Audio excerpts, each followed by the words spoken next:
गाँव के पुरुबा बरवाई गईले नगर डेराई गईले न। गाँव के पुरुबा बरवाई गईले नगर डेराई गईले न।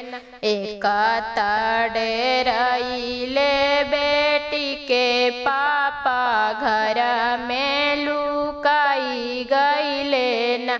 एक डेराइले बेटी के चाचा घर में लुकाई गईले न।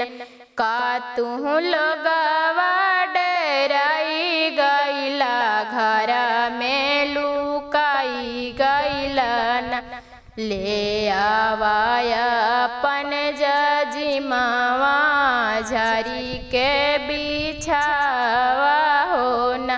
एक ओर बैठे नैहर के लोग दूसरे ओर ससुर के लोगन।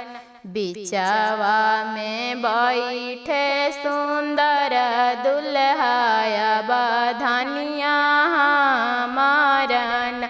बिचावा में बैठे सुंदर दुल्हाया बधनिया हमारन। धीरे रह जी दुल्हाया ओरो गंभीरे रहन।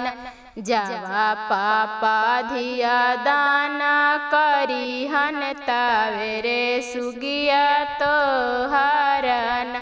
जावा भैया लौआ मेराई है तावेरे धनिया तो हरन। जावा भैया लौआ